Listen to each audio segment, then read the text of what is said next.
Hello everyone. बच्चों chapter 4 expressions using letter number start कर रखा है हमने गणिता प्रकाश बुक से। आज हम फिगर इट आउट करेंगे आपका जो 102 नंबर पेज नंबर पे गिवन है। क्वेश्चन नंबर हम कवर करेंगे आपका 1 से लेके 5 तक इस फिगर इट आउट का इस वीडियो में, ठीक है। नेक्स्ट क्वेश्चंस नेक्स्ट वीडियोस पे कवर करते हैं। तो चलो स्टार्ट करते हैं। पहला क्वेश्चन जो मेरे पास है कह रहा है 1 plate of jowar roti cost 30 rupees and 1 plate of pulao cost 20 rupees. If x plates of jowar roti and y plates of pulao were ordered in a day. ठीक है। जवार रोटी की कॉस्ट 30 रुपीज़ है, प्लेट ऑफ पुलाव की कॉस्ट 40 रुपीज़ है। अब बताओ कि एक्स जवार रोटी सेल करनी है और वाई प्लेट्स ऑफ पुलाव रोटी पुलाव के सेल करने हैं। So which expression describe the total amount in rupees earn that day. तो सबसे पहले हमें क्या बताना है कि हमें इन एमसीक्यूज में से इन ऑप्शंस में से बताना है कि कौन सा ऑप्शन सही है इसके एक्सप्रेशन के लिए। पहले इसको सॉल्व करते हैं अच्छे से। देखो, 1 जवार रोटी का कॉस्ट कितना है, 30 रुपीज़ है ना। तो मेरी जो एक्स प्लेट्स ऑफ जवार रोटी है, 1 जवार रोटी का इतना है, तो एक्स प्लेट्स ऑफ जवार रोटी का कॉस्ट कितना होगा, 30x होगा। ठीक है, तो यहाँ पे लिख सकते हैं हम cost of 1 plate of jowar रोटी कितने की है मेरे पास, 30 रुपीज़। ठीक है, 1 प्लेट का कॉस्ट ये है और मुझे कितने का चाहिए, cost of x plates of jowar roti. So x plates के लिए क्या करेंगे, 30 को मल्टीप्लाई कर देंगे एक्स, तो मेरा आंसर क्या हो जाएगा, 30x। ठीक है। अब ऐसे ही हम निकालेंगे आपका पुलाव का cost of 1 plate of pulao. So pulao का कॉस्ट कितना था मेरे पास, 20 रुपीज़ था। सो 20 रुपीज़ यहाँ लिखते हैं। फिर कॉस्ट ऑफ कितनी प्लेट्स पे की है पुलाव की, वाई। सो यहाँ लिखेंगे Y plates of pulao. So multiply कर देंगे 20 को वाई से, आंसर आ जाएगा 20। तो ये जवार की है, ये आ गई मेरे पास पुलाव की। तो टोटल करेंगे तो टोटल मेरे पास क्या आएगा ऐसे एक्सप्रेशन निकल के, अगर मैं इन दोनों को ऐड कर लूँ तो जवार की कॉस्ट को प्लस कर देंगे पुलाव की कॉस्ट। ठीक है। सो जवार की है 30x और पुलाव की कितनी है, 20y। ये मेरा एक्सप्रेशन निकल के आ रहा है। तो देखो यहाँ पे कहाँ पे है, अरे ये तो पहले एक्सप्रेशन ही है। सो मेरा आंसर क्या हो जाएगा, करेक्ट ऑप्शन क्या हो जाएगा मेरा, ए ही हो जाएगा। बाकी सब तो ये अलग ही एक्सप्रेशन है। देखो यहाँ पे 20 के साथ एक्स लगा दिया तो ये गलत हो गया। इस केस में भी देखो एक्स प्लस एक्स इन दोनों को प्लस कर दिया तो ये भी गलत। यहाँ तो माइनस का साइन है तो ये तो गलत ही होगा। और इधर क्या किया, इनको प्लस करके इससे मल्टीप्लाई कर दिया तो ये भी गलत हो जाएगा। चलो, इस एक्सप्रेशन से हमने क्या किया, इसको मैच करके देखिए। नेक्स्ट क्वेश्चन बढ़ते हैं। नेक्स्ट में क्या है कि एक लड़की है Pushpita sells 2 types of flowers on Independence Day. ये 2 टाइप के फ्लावर्स को सेल करती है इंडिपेंडेंस डे पे, champak and marigold. E customers bought only champak, Q customers only bought marigold and R customers bought both. ठीक है, कुछ ऐसे कस्टमर्स थे जिन्होंने सिर्फ चंपक खरीदा, कुछ ऐसे कस्टमर्स थे जिन्होंने सिर्फ मैरीगोल्ड खरीदा और कुछ ने दोनों के दोनों खरीद लिए। On the same day she give away a tiny national flag to every customer. How many flags did she give away that day. तो मतलब उसने एक फ्लैग में सबको दिया, तो उसने कितने फ्लैग्स दिए होंगे। तो सबसे पहले तो उसके चलो सीक्वेंस के साथ सॉल्व करते हैं। सो customers who bought only Champak. अब जिसने सिर्फ चंपक लिया उसका नंबर दे रखा है टी। ठीक है। Customers who bought only marigold, marigold किस किसने दिया, क्यों। फिर आगे लिखेंगे कस्टमर्स हु बॉट बोथ। ऐसे कस्टमर्स कौन है जिन्होंने दोनों लिए, तो उनका नंबर मेरे पास दे रखा है आर। ये तीनों आ गए। सो टोटल कस्टमर्स कितने आए होंगे बच्चा वहां पे बताओ, उस दिन कितने कस्टमर्स आए होंगे। अब क्या करोगे, आप तीनों को प्लस कर दोगे, P plus Q plus R. अच्छा मुझे एक बात बताओ, उसने क्या किया, हर कस्टमर को एक फ्लावर दिया, तो मतलब इन तीनों का सम ही तो होगा मेरे पास। क्या इन तीनों के सम में से मुझे किसी को भी 2 से मल्टीप्लाई करने का नीड है, नहीं, है ना। क्योंकि जिन कस्टमर्स ने दोनों लिया है वो भी तो एक ही कस्टमर आया होगा ना। कस्टमर तो एक ही था, फ्लावर उसने 2 दिए। उसने हर फ्लावर के साथ में फ्लैग नहीं दिया, उसने हर कस्टमर को एक फ्लैग दिया। तो इसीलिए जितने कस्टमर्स हैं जितने इन तीनों को प्लस करके आएंगे वही मेरा आंसर। तो इस केस में भी देखो पहला ही ऑप्शन मेरा आंसर हो गया। ठीक है ना। So correct option is a, this is my answer. Question number 3 देखते हैं चलो। सो इसमें क्या है मेरे पास, अ स्नेक, देखो ये क्वेश्चन थोड़ा सा टफ है, तो उसको ध्यान से देख। A snake is trying to climb along the wall of a deep well, ठीक है, एक डीप वेल है, ठीक है, उसकी जो वॉल है उसको ये क्लाइंब करने की कोशिश करता है। So during the day it climbs up u centimetre, इस यू सेंटीमीटर ऊपर जाता है, and during the night it slowly slips down d centimetre, ये डी सेंटीमीटर फिर ये नीचे आ जाता है, ठीक है। This happens for 10 days and 10 nights, 10 days और 10 नाइट्स तक होता है कि वो ऊपर जा रहा है फिर नीचे आ रहा है, फिर वो यहाँ से ऊपर जाएगा फिर नीचे आएगा, ऐसे से करते करते 10 दिन हो गए। तो write an expression describing how far away the snail is from its starting position, ठीक। सबसे पहले इस क्वेश्चन को समझते हैं एक एग्जांपल से। जस्ट सपोज कि एक स्नेल है, वो ऊपर गया मेरे बच्चों, 7 सेंटीमीटर वो ऊपर चला गया, ठीक है। अब यहाँ पे पहुंच गया वो, लेकिन वो क्या कर रहा है, वहां से वो मान लो कि 2 सेंटीमीटर नीचे आ गया, ठीक है। तो डे नाइट, तो उसका जो ओवरऑल प्रोग्रेस हुआ उस डे का क्या हुआ बताओ, कैसे निकालोगे आप? कहोगे मैम 7 में से 2 को माइनस कर दो, 7 सेंटीमीटर माइनस 2 सेंटीमीटर कर दो, 5 सेंटीमीटर है उसका ओवरऑल प्रोग्रेस। मतलब ये जो पॉइंट है ये क्या है, 5 सेंटीमीटर का है, यहाँ से लेके यहाँ तक का distance.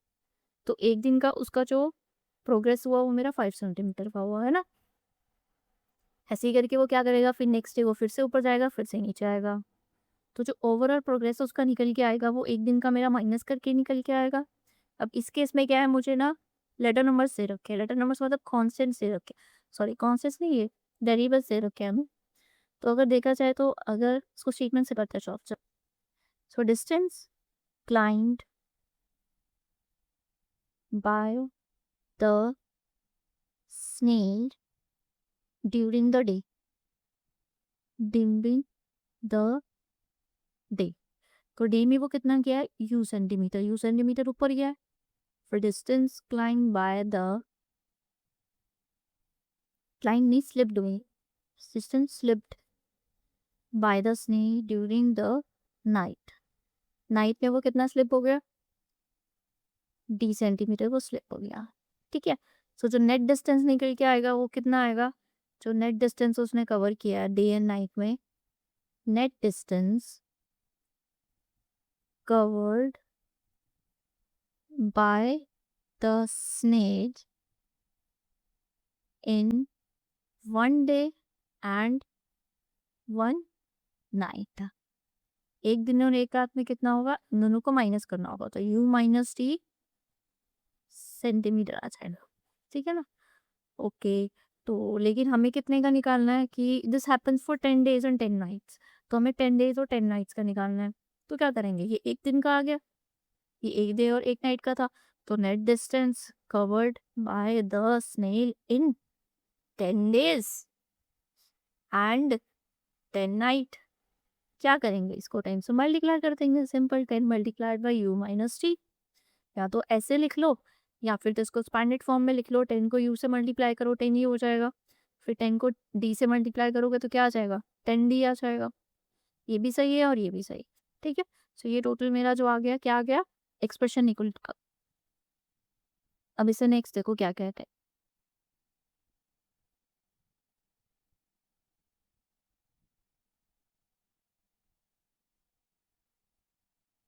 What can we say about the snail's movement if d is greater than u, मतलब डी का वैल्यू ग्रेटर है, तो डी क्या था, डी को मेरा स्लिप कर रहा था वो, डी मेरा स्लिप्ड वैल्यू है, मतलब वो जितना ऊपर जाएगा, जस्ट सपोज बच्चों कि वो ऊपर गया है 5 सेंटीमीटर, डी का वैल्यू ज़्यादा है, तो मतलब वो नीचे कितना आएगा, नीचे मान लो वो आ जाएगा 7 सेंटीमीटर।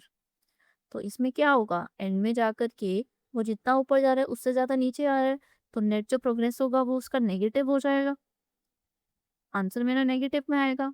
तो वो क्या होगा, वो तो धरती के नीचे ही पहुंच जाएगा, है ना। तब देखो यहाँ पे स्टेटमेंट मैंने क्या लिखा है आपके लिए, इसमें लिखा है कि it means that every night the snail slides down much more than it climbs during the day. ये समझ पे आ रहा है कि स्लाइड डाउन ज़्यादा हो रहा है और जितना कि उससे क्लाइम कर रहा है। Because the slide is bigger than the climb the snail loses ground every day. Loses ground का मतलब है ग्राउंड के नीचे आ जाना, ठीक है ना, नेगेटिव में वैल्यू चली जाओ। So instead of going up, it is actually moving backwards and going downwards below its starting point. तो उसने जहाँ से भी वेल में स्टार्ट किया होगा ना, वो उससे एक्चुअली में नीचे ही आ गया, वो उससे ऊपर नहीं गया, क्योंकि इसका नेट प्रोग्रेस मेरा नेगेटिव में। अब इस क्वेश्चन को एग्जांपल से मैं आपको यहाँ पे एक बार फिर से समझा देती हूँ, ठीक है। तो अब डी का वैल्यू क्या लेना है, डी के वैल्यू बड़ा लेना है। तो मैं आपको फॉर एग्जाम्पल, ये जस्ट एज एग्जाम्पल समझा रही हूँ मैं आपको। सपोज करो कि यू की वैल्यू आपकी और डी की वैल्यू ज़्यादा लेनी है, तो मैं डी की वैल्यू ले लेती हूँ आपकी 10 सेंटीमीटर। 10 नहीं लेते डी को हम लेते हैं आपका 3 सेंटीमीटर लेते हैं बच्चों डी को, और यू को ले लेते हैं हम 1 सेंटीमीटर। ठीक है, यू की वैल्यू छोटी लेनी है, डी की वैल्यू बड़ा लेनी है। अब तुम ध्यान से देखना, देखो मैं तुम्हारे लिए ना ये एक नंबर लाइन बना के तुम्हें समझाऊंगी। यू 0 1 2 3 4 5 6, ठीक है, यहाँ पे हम मार्किंग कर लेते हैं। -1 -2 -3 -4 -5। देखो डे 1 में क्या होगा मेरे पास, डे 1 में वो पहले ऊपर जाएगा फिर नीचे आएगा, ठीक है। तो डे 1 में वो जैसे मान लो कि यहाँ से 1 सेंटीमीटर ऊपर गया, ठीक है।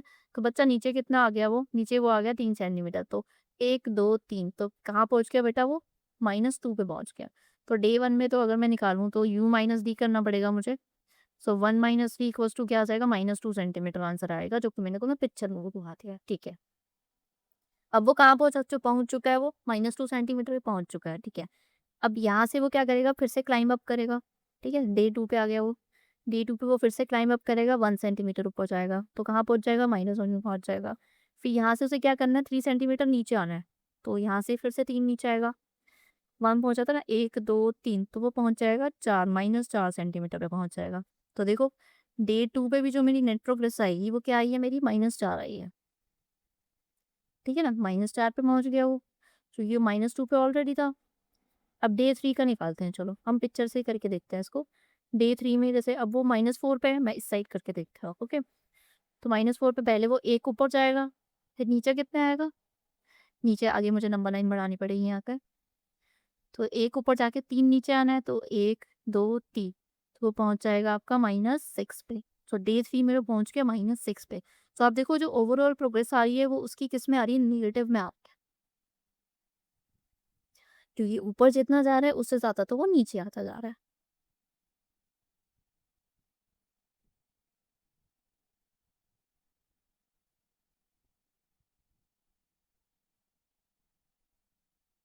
अब इसको यहाँ पे सॉल्व करें तो कैसे होगा, जैसे डे 2 पे वो -2 सेंटीमीटर पे है, ठीक है।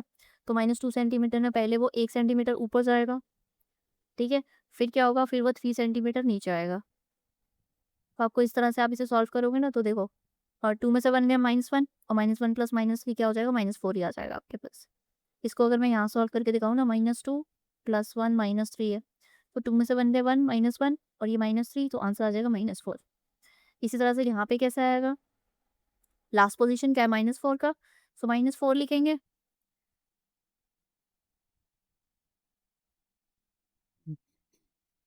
1 सेंटीमीटर वो ऊपर जाएगा और 3 सेंटीमीटर वो नीचे आ जाएगा, ठीक है। अब इसको सॉल्व कर लेंगे, 4 में से 1 गया -3, -3, -3 + -3 6 आ गया, ठीक है ना। सो इस तरह से जो वैल्यू है उसकी नेगेटिव होती जाएगी अगर डी की वैल्यू उसकी ज़्यादा हो, ठीक है।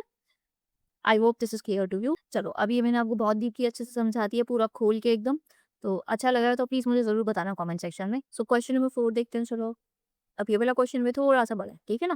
देखो, Radha is preparing for a cycle race and practises daily. The first week she climb cycles climb भी बोली जा रही हूँ मैं सीईटी क्वेश्चन के बाद। She cycles 5 kilometre every day and every week she increases the daily distance by Z kilometre. Okay, तो मतलब क्या करती है कि पहले वीक को 5 किलोमीटर जाती है, फिर हर वीक में वो Z किलोमीटर ऐड करती जाती है। How many kilometres would Radha have cycled after 3 weeks? अब हमें 3 वीक्स का निकालना है, तो चलो अलग-अलग निकालेंगे तीनों वीक का, ठीक है ना? तो सबसे पहले देखते हैं वीक 1। सो डेली डिस्टेंस कितना है वीक 1 का? अच्छा मैंने गलत बोल दिया शायद से। ये डेली डिस्टेंस है बच्चों, एवरीडे का। एवरीडे को 5 किलोमीटर जाती है। 5 किलोमीटर का डेली डिस्टेंस हो गया यहाँ पर। सो टोटल डिस्टेंस पूरे वीक का कितना होगा बच्चों? Total distance for the week, पूरे वीक में कितना होगा? 5 मल्टीप्लाई बाय 7 कर देंगे। एक वीक में 7 डेज़ होते हैं। 1 दिन का ये है तो 7 दिन के लिए मल्टीप्लाई कर देंगे। 35 किलोमीटर आ गया वीक 1 पे, ठीक है ना? अब वीक 2 में देखते हैं। वीक 2 में वो क्या करने वाली है? वीक 2 में वो Z किलोमीटर ऐड कर देगी। तो डेली का जो डिस्टेंस होगा मेरा कवर्ड, डेली डिस्टेंस जो आएगा मेरा 5 मल्टीप्लाइड बाय Z किलोमीटर्स आ जाएगा, ठीक है? फिर टोटल डिस्टेंस इसका निकालेंगे, total distance for the week. इसमें भी सेम करेंगे, क्या करेंगे? 7 से मल्टीप्लाई करते हैं। Total distance for the week 7 multiplied by 5 plus z, इतना आ जाएगा। इसको सॉल्व कर लेते हैं। 7 5 सा 35, 7 जेड सा 7 जेड। सो ये आ गया मेरे पास, इतने किलोमीटर्स आ गया मेरे पास सेकेंड वीक का। अब थर्ड वीक का भी ऐसे निकाल लेते हैं। चलो वीक 3, सो वीक 3 में जो डेली डिस्टेंस होगा बच्चों क्या होगा, वो लास्ट वीक में से क्या करेंगे, लास्ट वीक में आप प्लस कर लोगे जेड को। सो 5 प्लस जेड, 2 बार जेड हो जाएगा तो मतलब 5 प्लस 2 जेड आएगा आंसर, ठीक है ना, इतने किलोमीटर्स होगा।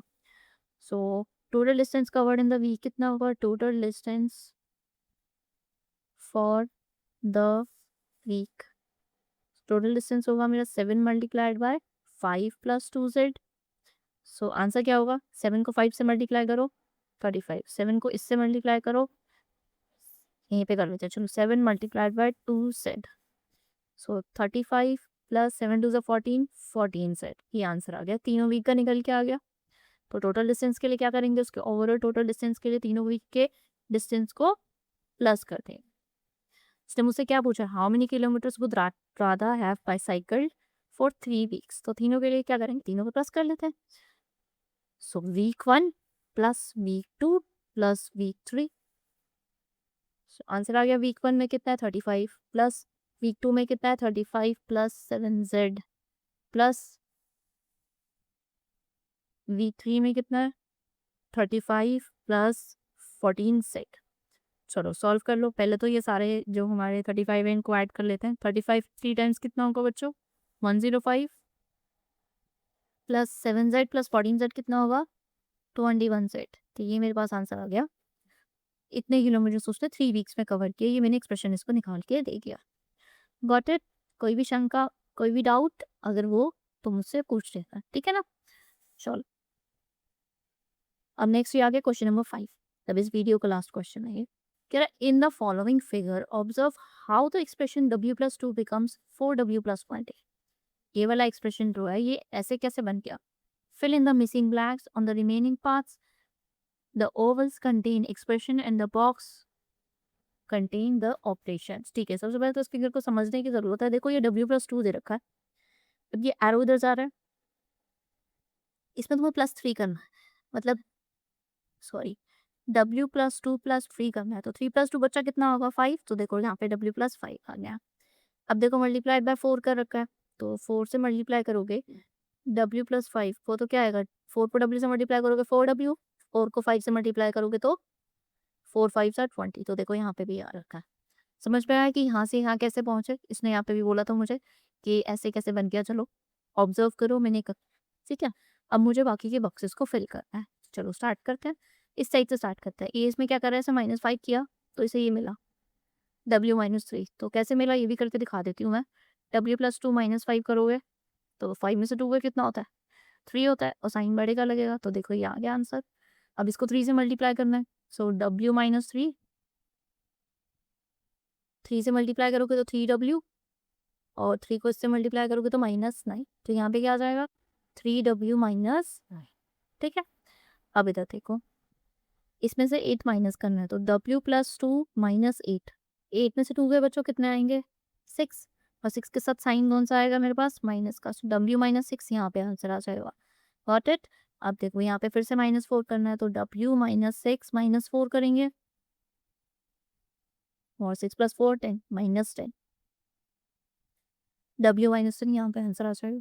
अब इस साइड देखते हैं, चलो इसमें से 4 माइनस करो, सो w+2 -4, 4 में से 2 है 2, तो यहाँ पे आंसर आ जाएगा w-2।